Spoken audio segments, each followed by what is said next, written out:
আন্তর্জাতিক ক্রিকেটকে বিদায় বললেন তামিম ইকবাল খান। কিছুক্ষণ আগে তিনি এক ফেসবুক স্ট্যাটাসের মাধ্যমে জানান যে আন্তর্জাতিক ক্রিকেট থেকে দূরে আছি অনেক দিন ধরেই, সেই দূরত্ব আর ঘুচবে না। আন্তর্জাতিক ক্রিকেটে আমার অধ্যায় শেষ। অনেক দিন ধরে এটা নিয়ে ভাবছিলাম। এখন যেহেতু সামনে চ্যাম্পিয়ন্স ট্রফির মতো বড় একটি আসর সামনে, আমি চাই না আমাকে ঘিরে আবার আলোচনা হোক এবং দলের মনোযোগ ব্যাহত হোক।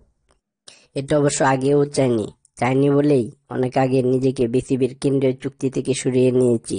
যদিও অনেকেই বলেছেন, অনেক সময় মিডিয়ায় এসেছে আমিই নাকি ব্যাপারটি ঝুলিয়ে রেখেছি।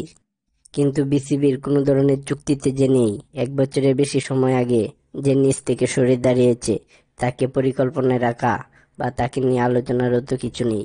তারপরও অযথা আলোচনা হয়েছে। অবসর নেওয়া বা খেলা চালিয়ে যাওয়ার সিদ্ধান্ত একজন ক্রিকেটার বা যে কোনো পেশাদার ক্রীড়াবিদের নিজের অধিকার। আমি নিজেকে সময় দিয়েছি, এখন মনে হয়েছে সময়টা এসে গেছে। অধিনায়ক নাজমুল হোসেন শান্ত আন্তরিকভাবে আমাকে ফেরার জন্য বলেছে। নির্বাচক কমিটির সঙ্গে আলোচনা হয়েছে।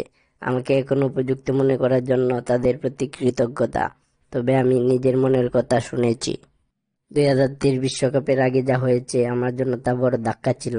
যেহেতু ক্রিকেটীয় কারণে আমি দলের বাইরে যাইনি, তারপরও আমি যেখানেই গিয়েছি ক্রিকেট ভক্তদের অনেকে বলেছেন আমাকে আবার জাতীয় দলে দেখতে চান। তাদের ভালোবাসার কথা ভেবেছি আমি। আমার ঘরেও একজন অনুরাগী আছে।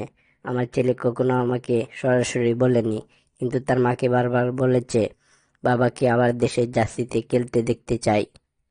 ভক্তদের হতাশ করার জন্য আমি দুঃখিত। ছেলেকে বলেছি, তুমি যেদিন বড় হবে সেদিন বাবাকে বুঝতে পারবে। আমরা আপনাকে অনেক মিস করব, তামিম ইকবাল।